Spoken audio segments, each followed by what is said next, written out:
우리 주님의 은혜와 평강이 영과 진리로 예배하는 모든 성도님들께 넘치기를 원합니다. 지난번 부흥회 때 이제 마지막 셋째 날에 교회로 전화가 한 통 왔습니다. 제가 이제 부흥회 인도가 저녁 집회만 3번을 했었기 때문에 낮에는 교회에 있었거든요. 근데 교회로 전화가 한 통 오는 거예요. 보통 교회로 전화가 오면은요, 이상한 전화만 와요. 그러니까 저한테 볼 일이 있는 사람들은 대부분 핸드폰으로 오고, 교회 전화로 오는 게 다 이상한 전화만 와요. 뭐 광고, 뭐 설문조사, 뭐 이런 것들 오고요. 또 이제 이상한 뭐 도와달라고 하는 그런 전화 가운데, 음, 그러니까 정상적이지 않은 뭐 그런 전화들이 좀 많이 옵니다. 그래서 이제 그런 전화인 거라고 생각을 하고요. 전화를 좀 퉁명스럽게 받았어요. 근데 알고 보니까 제가 부흥회를 인도하고 있었던 그 교회의 성도님이셨던 거죠. 그분이 갑자기 이제 전화를 하셔서 죄송하다고 하면서 저에게 무엇인가를 요구를 하는 거예요. 뭐냐면 그분이 조심스럽게 이야기를 하는데 자기가 자기 담임 목사님한테 물어보려고 했지만 이게 용기를 내서 물어보기가 좀 그렇대요. 매주 보는 담임 목사님한테 물어보기는 좀 그렇고, 그러니까 저는 이제 부흥 강사니까 전 이제 오늘까지만 하고 가면 이제 다시 볼 일 없을 거다 생각이 하는 거죠. 그리고 이제 자기가 이름을 얘기해도 모를 거라고 생각을 하고, 그래서 이제 이야기를 하는 거예요. 그러니까 어, 특별히 이제 이튿날 부흥의 첫날, 둘째 날 지나오면서 자기가 평소에 믿지 못했던 것, 잘 이해하지 못했던 것, 그런 것들을 이제 제가 설교하면서 그걸 듣고서는 그게 이제 이해가 되고 믿어졌다라는 거죠. 자기가 신앙생활 오래 하면서 그렇게 쉽게 자기를 이해시킨 적이 없는데, 그런 설교를 들어본 적이 없는데, 그런 걸 들었다라는 거예요. 그래서 너무 감사한데, 그 문제는 해결됐지만 또 다른 문제가 제가 해결되지 않는 것이 있는데, 그것을 좀 목사님이 오늘 부흥회 설교 때 설명을 해주시면 안 되겠냐, 이렇게 이제 요구를 한 거예요. 근데 그게 뭐냐고 그랬더니 회개라는 거죠. 회개. 그분이 저에게 예, 말하는 게 회개라는 거예요. 교회에서 회개라는 말을 수없이 많이 들었는데 도대체 회개가 뭔지 정확하게 모르겠다, 자기는. 그래서 이걸 좀 이해할 수 있도록 설명해 달라라는 거죠. 그래서 전화로까지 그렇게 얘기를 하시니까 제가 이제 뭐라고요? 안 됩니다. 할 수 없잖아요. 그래서 이제 시간이 나면 한번 설명하도록 하겠습니다. 하고 이제 전화를 끊었어요. 그런데 이제 회계를 설명하는 게 간단하지는 않은 거예요. 이 이야기가 좀 회계라는 걸, 그렇죠. 평생 신앙생활하면서 회계에 대한 이야기 좀 많이 들었겠어요. 그러고도 해결되지 않은 거를 간단하게 해결할 수 있는 문제가 아니잖아요. 오늘 하루에 부흥회 설교 준비한 거를 다 뒤집어 엎어서 회계에 대한 걸 이야기하지 않는다면 이걸 할 수 있는 게 아니에요. 그런데 또 제가 기도하면서 말씀을 준비했고 하나님이 주신 말씀이, 그 교회에 주신 말씀이 있어서 제가 이제 준비를 했는데 이걸 또 그 전화로 뒤엎을 수 있는 게 아니죠. 그래서 이제 고민을 했어요. 어떻게 하면 좋을까? 그러다 이제 이 회계에 대한 부분을 그래서 잠깐이라도 이야기를 해야 되겠다라는 생각을 했습니다. 다행인 것은요, 제가 어떻게 설교를 이제 둘째 날 설교 시작할 때 어떻게 시작을 했었냐면은요, 첫날 설교 말씀, 제가 이제 전한 말씀 있잖아요. 그리고 나서 둘째 날 말씀 시작하면서 성도 여러분, 어제 말씀 들은 거, 근데 그거 오늘을 그 말씀을 듣고 오늘 하루를 어떻게 보내셨습니까? 라는 질문으로 설교를 시작을 했거든요. 그러면서 이제 이야기를 시작을 했죠. 전날 들은 말씀을 오늘 우리가 순종하지 않았다고 한다면 어쩌면 내일도 안 할 거고 모레에도 안 할 거고 이후로도 순종하지 않게 될 것입니다. 라고 이야기를 했어요. 그래서 제가 어떻게 새벽에 기도를 하고 어떻게 오늘 하루를 보냈는지를 이야기를 하면서 둘째 날 설교를 시작을 한 거죠. 그래서 이제 셋째 날 시작도 동일하게 이야기를 해야 되겠다라고 원래 생각을 하고 있었는데 이 이야기를 들으니까 이제 생각이 든 거죠. 기도 중에. 어제 말씀 듣고 그래서 똑같이 질문하는 거예요. 오늘 하루 어떻게 보내셨습니까? 그러면서 또 제가 오늘 어떻게 말씀으로 제가 전한 대로 제가 오늘 어떻게 했는지를 이야기를 했어요. 그러면서 무슨 얘기를 했냐면 잘못했던 것을 다시 하지 않는 것, 단순히 후회하는 것이 아니라 우리가 반성하고 삶을 돌이켜 변화되는 것이 회개입니다라고 이야기를 했어요. 어제 말씀을 들은 은혜와 감동이 어제로 끝나면 안 되는 것이고, 그 말씀으로 인해서 우리 마음에 찔림이 있었다라고 한다면, 우리 마음에 뜨거운 감동이 있었다라고 한다면, 그 말씀을 붙잡고 우리가 삶에 적용해서 우리가 순종함으로 변화되어야 우리의 삶이 바뀌어진다라는 이야기를 하는 거죠.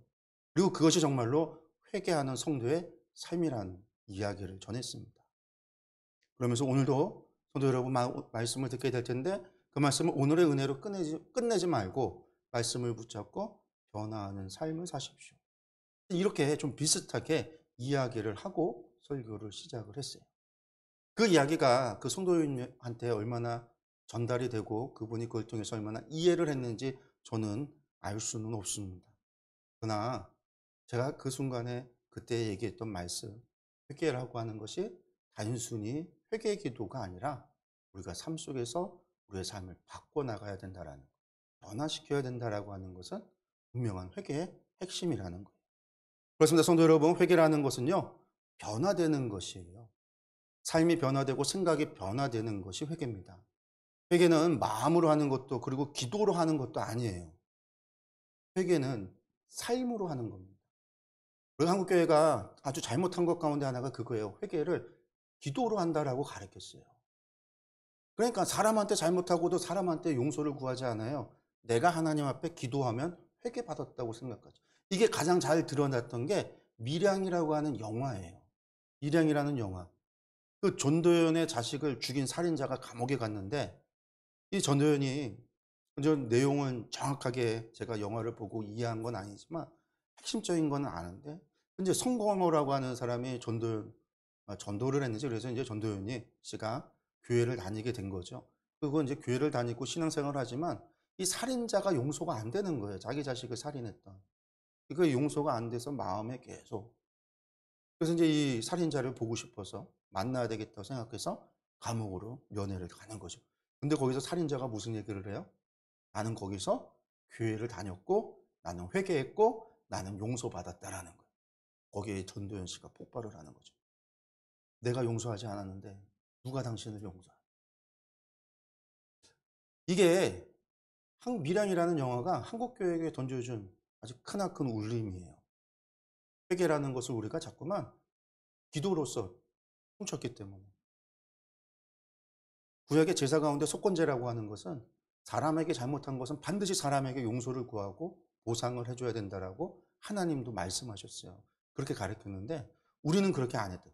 그러니까 새벽 예배 때 통성기도하는 가운데 혹은 기도회에 통성기도하는 가운데 남들 기도 소리에 찬양 소리에 묻혀서 내가 떠드는 것. 그게 회개의 전부라고 가르쳤기 때문에 우리가 그래왔다라는 거예요. 근데 회개는 그게 아니란 말이에요. 회개라고 하는 것은요, 삶으로 하는 거예요. 삶으로. 믿음으로 삶이 변화되는 것이 회개입니다. 죄를 깨달았지만 삶이 변화되지 않았다라고 한다면 그것은요, 회개하지 않은 겁니다. 죄를 고백했지만 그럼에도 삶이 변화되지 않는다라고 한다면 그것도 회개하지 않은 거예요. 회개의 기도를 드렸지만 여전히 변화되지 않은 삶을 살고 있다라고 한다면 그것도 참된 회개가 아니라는 거예요. 성도 여러분, 이스라엘 백성은요, 광야에서 많은 죄를 지었습니다. 그들은 하나님의 징계를 받을 때마다 회개했어요. 오늘도 말씀에서 모세가 지난날의 과거를 회고하고 있는데 무엇에 대한 이야기죠? 이스라엘이 과거에 지었던 범죄, 그들의 죄에 대한 이야기를 하고 있어요. 그들은요, 그 죄에 대해서 하나님의 징계를 받을 때마다 회개했어요. 그러면 그들의 삶이 변화됐나요? 민수기를 읽어보면요, 이스라엘은 끝까지 변화되지 않은 것 같아요. 계속 반복되잖아요, 죄가. 계속 불평하고 계속 불만을 터뜨리고 또 반란을 일으키고 모세를 원망하고 모세를 죽이려고까지 했고 그리고 이집트로 돌아가려고 했어요. 여러분들, 그렇게 변화되지 않은 것은요, 회개하지 않은 거예요.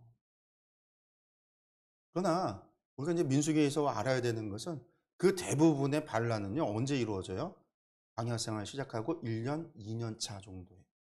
그리고 이제 거의 40년이 끝나가는 때쯤에 한 번의 부활의 사건이 있죠. 그러니까 초창기에 있었던 거예요. 그래서요, 첫 세대들이 다 죽임을 당하죠. 그리고 새로운 세대가 일어나요.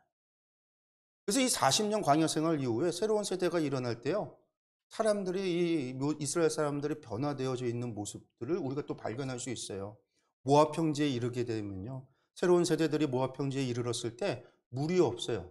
여전히 또 물이 없는 거예요. 그때 물이 없을 때 이들은 어떻게 했냐면요. 전에는요, 불평하고 막 모세를 원망했을 텐데, 이제 그들은요, 하나님을 찬양을 해요.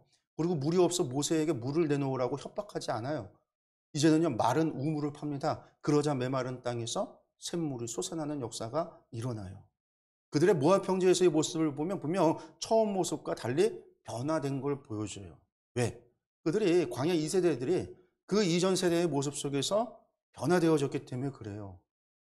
회개의 삶이 이루어진 거죠. 그렇게 그들은 하나님의 인도함을 받고 가나안 땅에 들어갈 수 있었습니다.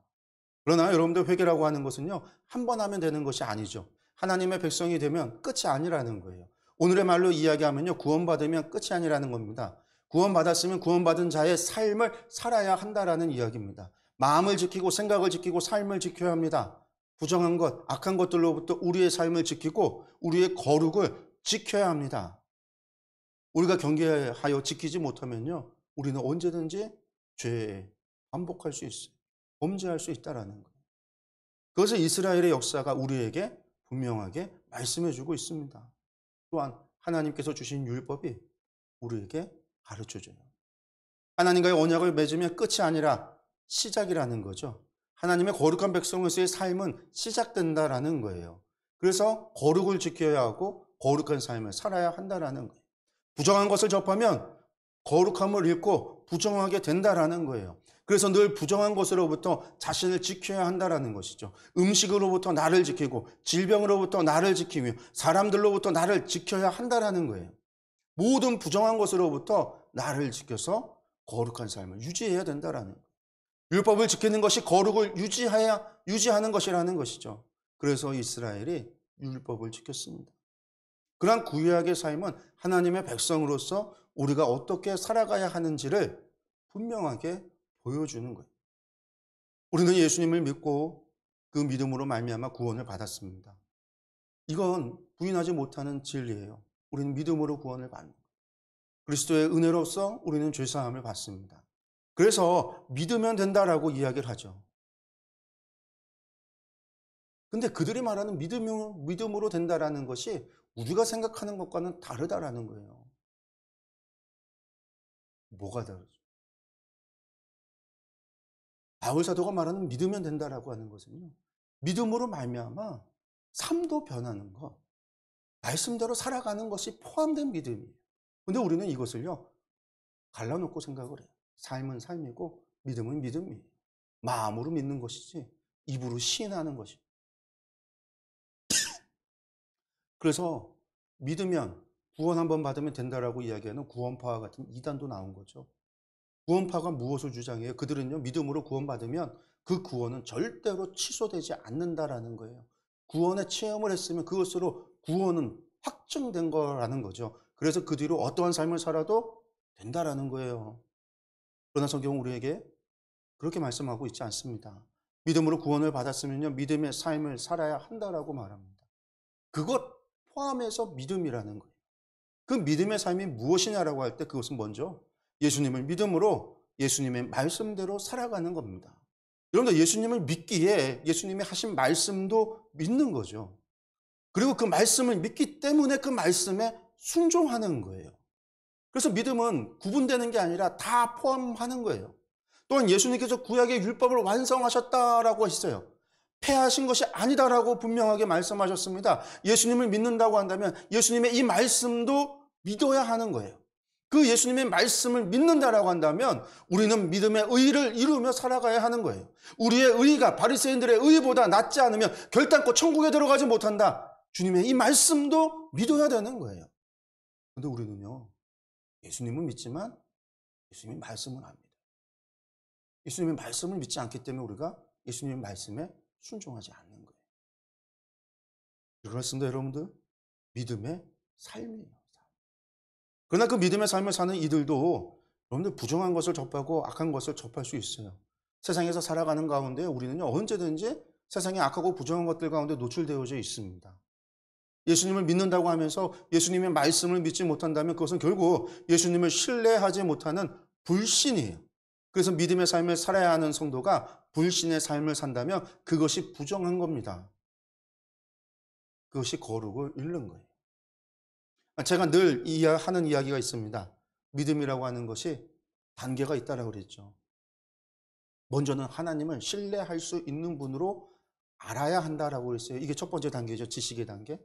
두 번째는요, 그 아는 지식을 통해서 하나님을 신뢰해야 한다고 그랬어요. 이게 두 번째 단계예요. 신뢰. 그래서 예수님을 신뢰하면 예수님이 하시는 말씀에 우리가 확신을 가질 수 있다라는 거예요. 그 말씀을 믿을 수 있다라는 거죠. 이게 뭐예요? 세 번째 단계. 네 번째는요. 그 확신, 예수님의 말씀에 확신을 갖는다면 그 말씀을 우리가 의지하고 살아갈 수 있는 거예요. 그리고 의지하기 때문에 뭐 하는 거죠? 순종할 수 있다라는 거죠. 그리고 우리가 그 순종함을 통해서 하나님의 역사하심을, 우리가 순종할 때 하나님께서 역사하시는 것을 경험하게 되면 그 경험함을 통해서 우리는 하나님에 대해서 새로운 것들을 알아가게 되는 거예요. 그래서 하나님을 향한 우리의 신뢰하는 지식이 더욱 풍성하여지고, 우리의 신뢰가 굳건해지고, 우리의 확신이 점점 더 커져가고, 우리의 믿음이 성장하는 것. 이게 믿음의 순환이라고 그랬어요.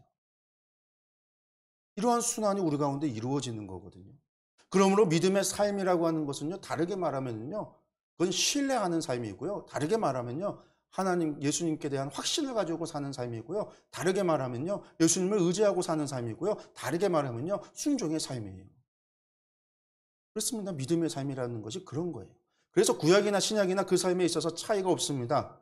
여기서 다시 회개로 돌아간다면 회개가 그러면 도대체 무엇이냐? 여러분들 구약에서는요, 잘못한 것을 돌이키는 거였어요. 부정한 것을 접했다면 다시 부정한 것을 접하지 말아야 하는 거죠. 그게 회개입니다. 부정한 음식을 먹었다고 하는 것을 내가 회개한다면 다시는 부정한 음식을 먹지 말아야 하는 거예요. 부정한 것을 접해서 내가 부정해졌음을 회개한다면 다시는 그 부정한 것을 만지지 않고 부정한 것을 접하지 말아야 되는 거예요. 그래서 구약에서는 잘못한 것을 돌이키는 거예요. 그게 회개예요. 신약에서는 불순종의 모든 것은 결국 불신앙과 연결된다고 그랬죠. 불순종이 불신앙이잖아요. 불순종을 거꾸로 하면요, 예수님의 말씀을 의지하지 않는 거예요. 예수님의 말씀을 의지하지 않는 것은 예수님의 말씀을 확신하지 않는 거예요. 예수님의 말씀을 확신하지 않는 이유는요, 예수님을 신뢰하지 않아서 그래요. 예수님을 신뢰하지 않는 것은요, 예수님을 신뢰할 수 있는 분으로 우리가 알지 못해서예요. 이게 불신앙이에요. 그래서 불순종은요, 불신앙이죠. 회개라는 다시 믿음의 자리로 돌아가는 거예요. 그래서 신약에서는요, 회개란 믿음의 자리로 돌아가는 거, 구약은요, 잘못한 것에서 돌이키는 거, 신약은 믿음의 자리로 돌아가는 것, 신앙의 순환 속으로 돌아가서 예수님을 신뢰하고 예수님의 말씀을 믿고 예수님의 말씀에 순종하는 것, 그렇게 변화하는 것, 여러분 이게 회개라는 거예요. 이 신앙의 믿음의 순환 속으로 우리가 돌아가면요, 다른 삶을 살아갈 수밖에 없어요. 전과는 부정했던 우리의 삶과 속됐던 우리의 삶과 구별될 수밖에 없는 삶을 살아갈 수밖에 없어요. 그렇게 회개라는 건요, 변화예요. 바뀌어지는 거예요. 우리가 매일같이 회개 기도를 하지만 변화가 없다라고 한다면 여러분들 그것은 회개를 한 것이 아니라 회개 기도라고 하는 여러분들 종교 행위를 한 것에 지나지 않습니다. 구약으로 하면은요, 진실됨이 없이 그저 속죄제만 드리는, 소와 양과 염소와 비둘기만 잡아서 피 흘려 제사 드리는 것에 불과한 거예요. 그런데 그러한 제사를 향해서 하나님께서 무엇이라고 말씀하셨어요? 너희의 무수한 제물이 내게 무엇이 유익하뇨? 나는 순양과 번제와 살찐 짐승의 기름에 배불렀고 나는 숫송아지나 어린 양이나 수염새의 피를 기뻐하지 아니하노라. 바꿔 말해서 나는 너희의 제사를 기뻐하지 않는다. 나는 너희의 제사를 받지 않는다. 라는 거예요. 성도 여러분, 변화 없는 회개는요, 거짓입니다. 변화 없는 회개는요, 회개가 아니에요. 변화 없는 회개 기도는요, 거짓이에요. 오늘 회개에 대해서 이렇게 말씀하는 이유는요, 오늘의 말씀이 이스라엘의 과거의 죄를 지적하는 말씀이기 때문에 그래요. 오늘 우리가 7절부터 29절까지 아주 긴 성경의 말씀을 들었습니다. 그 가운데 7절에서 21절까지는요, 시내산에서 아론의 금송아지 우상에 대한 이야기였고요. 22절에서 24절은 다베라에서 시작해서 마사와 기브론 핫다와 그리고 가데스 바네아에서의 범죄에 대한 이야기였습니다. 이게 회고인데 신명기에서 이제 앞에서도 한번 회고를 했어요. 이 죄들에 대해서 이야기했었는데 또 하고 있어요. 반복해서 이야기하고 있어요.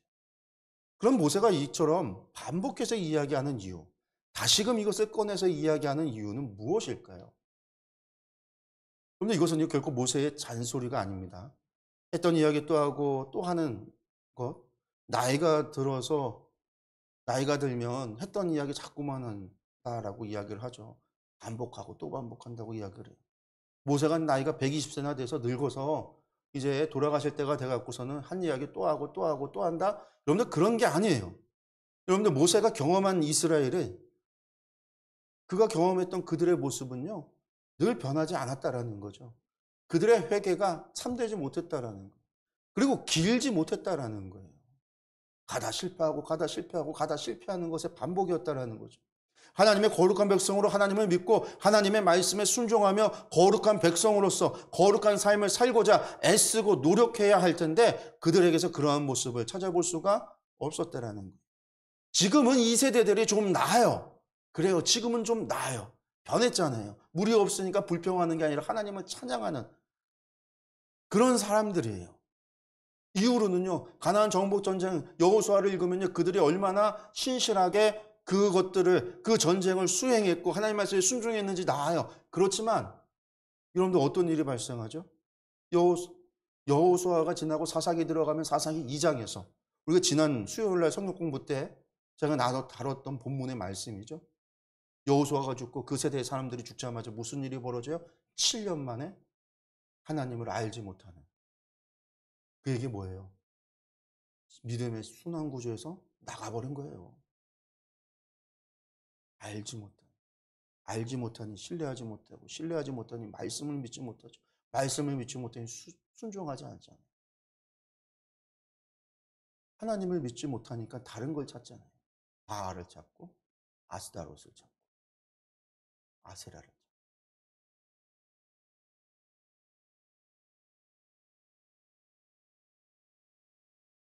얼마 가지 못해서. 모세는요, 그것을 알아요. 그래서 그가 이제는 가나안 땅에 함께 들어가지 못하고 자신의 여정은 이제 이 모압 평지에서 끝나지만 떠나가는 그 2세대를 향해서 걱정과 염려가 있잖아요. 그래서 그들에게 다시 한번 이야기를 하는 거예요.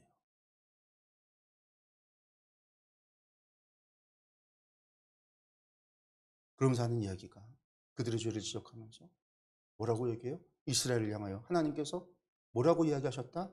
너희는 목이 곧은 백성이라고 했다라는 거죠. 모세도 이스라엘을 향해서 뭐라고 얘기합니까? 너희는 목이 곧은 백성이다라는 거죠. 그럼 여러분들 목이 곧다라는 표현은 무슨 의미일까요? 무슨 의미로 하신 말씀일까요, 여러분들? 목이 곧다라는 관용어죠. 목이 곧다라는. 우리나라도 마찬가지예요. 목이 곧다라는 말. 우리는 뭐라고 표현하죠? 목에 기부세 있냐? 이렇게 얘기하죠. 이게 어떤 표현이에요? 교만이라는 표현이죠. 교만하다라는. 근데 성경에서 교만하다라는 뜻은 무슨 뜻이라고 그랬죠, 제가? 성경에서 말하는 교만이라는 것은요, 하나님을 의지하지 않고 사는 삶을 말한다라는 거예요. 하나님께서 주님이 아니라 내가 내 삶의 주인이 되는 거. My Lord. 내가 나의 주인이에요. 하나님이 아니라. 그래서 내 생각, 내 의지, 내 감정에 따라서 살되 하나님은 어떤 분이에요? 나를 도와주는, 보조해주는 그런 분. 그런 위치에 있는 분으로. 그래서 내가 기도로 간구하는 것도 들어주면 되는 분. 그리고 내 삶을 관여하는 게 아니라 내 삶은 내 의지대로 살아가면서 나의 기도와 간구에 응답해주고 따라주고 해결해주는 해결사만 되어주면 되는 거. 그런데 이게 교만이라는 거예요. 교만. 그런 교만의 특징이 바로 내가 주인이기 때문에 내가 변하지 않는다라는 거예요. 여러분들. 내가 아닌 뭘 바꾸려고 그래요? 주변을 바꾸려고 하죠. 사람을 바꾸고 직장을 바꾸고 선생을 바꾸고 시험을 바꾸고 문제를 바꾸고 나 빼고 다 바꾸려고 하는 거, 이게 교만한 자의, 주인된 자의 특징이에요. 그래서 회개하지 않는 자의 회개 기도를 보면은요, 늘 반복적일 뿐만 아니라 했던 거 또 하고 또 하고 똑같은 기도, 회개 기도 똑같이 할 뿐만 아니라 나를 바꿔달라고 하는 기도를 하지 않습니다. 다 빼고 다른 걸 바꾸려고 하죠. 우리 학생들을 이렇게 예를 든다고 한다면요. 저도 마찬가지예요. 저도 예전에 그랬어요. 시험을 앞두면은요. "시험을 잘 보게 해 주세요."라는 기도를 많이 해요. 얼마 전에 수능이 끝났지만 수능 전에 대부분 교회들마다 뭐 100일 기도, 뭐 20일 단일 기도해서 온갖 작전 기도 다 하는데 그때 기도 제목이 뭐냐면요. "우리 자녀들 수능 시험 잘 보게 해 주세요. 우리 아이들도요. 기도하면서 시험 잘 보게 해 주세요."라는 거예요. 그런데 여러분들 매번 시험 보면서 성적이 안 나오면은요. 어떻게 해야 될까요? 내가 시험을 잘 못 본다라는 것에 대해서 내가 반성을 했다라고 한다면 내 삶에 대해서 내 시험 성적에 대해서 후회함이 있었다라고 한다면 정말 회개한다면 어떻게 해야 돼요? 나를 바꿔야 되는 거예요. 공부 안 하던 내가 공부를 해야 되는 거죠. 공부를 열심히 하고 최선을 다해서 시험 준비를 하고 시험에 집중하려고 해야 돼요. 내가 공부를 잘못한 이유는 나에게 있다라는 거죠. 그래서 나를 바꾸는 거예요. 그런데 우리는 회개를 하지 않아요. 내가 열심히 공부하게 해주세요. 게임 안 하고 유튜브 안 하고 스마트폰 안 하고 집중해서 공부하게 해주세요. 우린 이렇게 기도하지 않습니다. 삶의 변화 없이 시험 잘 풀 수 있도록 기도합니다. 유튜브도 그대로 보고 게임도 그대로 하고 스마트폰도 그대로 하면서 시험에 아는 문제만 나오도록 찍어도 정답이 되도록 굴려도 정답이 되도록 그렇게 바라죠. 물론 실제로 그렇게 대놓고 기도하지는 않지만 실상은요. 그것을 바라는 거예요. 왜? 변화가 없다라는 건 결국 그걸 바라는 거예요. 건강을 위해서 기도하는 것도 마찬가지입니다. 건강이 좋아지지 않으면 내가 변해야 되는 거예요. 그게 회개예요. 건강을 위해서 담배를 끊고 술을 끊고 음식을 줄이고 운동을 하는 삶을 살아야 돼요. 삶이 변화해야 돼요. 그렇게 노력해야 하는 거예요. 그게 회개하는 자세예요. 그런데 그렇게 기도하기보다 그냥 건강을 달라고 하죠. 삶의 변화 바라지도 않아요. 그래서 담배도 그대로 피우고 술도 그대로 먹고 폭식도 하고 야식도 먹고 그러면서 건강검진 결과는 좋게 나오길 바라고 몸에 질병 없기를 병에 안 걸리기를 바랍니다. 그런데 이건 회개가 아닌 거예요. 성도 여러분 우리가 그렇게 살아오고 있습니다. 목이 고든 이스라엘 백성과 같이 우리도 그렇게 살았습니다. 회개를 한다고 하지만 삶의 변화가 없습니다. 그래서 우리는 늘 동일한 회개의 기도를 반복하고 살아왔습니다. 매일매일 같은 기도를 하며 자신의 삶에 무엇이 문제인지를 알면서도 바꾸려고 하지 않아요. 내가 바뀌는 게 아니라 나는 그대로 있고 나의 환경이 바뀌기를 기도합니다. 사람과의 관계에서 분명히 관계는요. 박수는 두 손이 맞아 서로 부딪혔을 때 소리가 나듯이 사람과의 관계에서 문제가 일어나는 거 안에는요. 여러분들 나에게도 바뀌어야 되는 부분이 있어요. 그렇지만 우리는 절대로 내가 바뀌기를 원하지 않죠. 상대가 바뀌기를 원해요. 나는 그대로 있고 내 환경이 바뀌어지길 원합니다. 항상 동일한 기도를 하지만 삶은 결코 변화되지 않습니다. 왜 그래요? 정말 해야 하는 것은요. 그러한 기도가 아니라 내가 변화되도록 노력해야 되는 거예요. 회개를 했으면 나를 바꾸기 위해서 노력해야 한다는 거예요. 그런데 이 노력이 없으면 그것은 회개가 아니라는 거죠. 그리고 정말 중요한 것은요. 회개라고 하는 것은 반드시 결과가 있어야 된다. 변화라고 하는 결과가 있어야 돼요. 삶의 변화라는 결과 없는 회개는 거짓입니다. 과정만 좋으면 결과는 상관없다. 회개는요 그렇지 않습니다. 반드시 결과를 내야 합니다. 회개란 나는 노력했습니다. 노력했는데 안 되네요. 이런 게 아니에요. 나는 최선을 다했는데 내 삶이 변화되지 않네요. 아닙니다. 물론 회개했다고 해서 갑자기 없는 살림이 막 좋아지고 막 그런 게 아니라 회개함으로 말미암아 내 생각과 마음과 삶이 바뀌어질 수밖에 없어요. 문제를 대하는 태도를 사람을 대하는 태도가 바뀌어질 수밖에 없어요.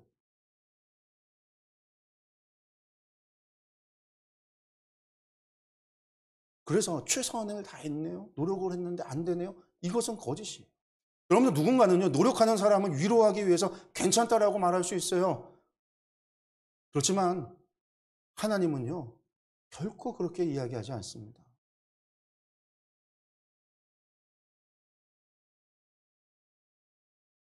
결과 없는 노력은 아직 회개하지 않은 거라고 말씀하십니다.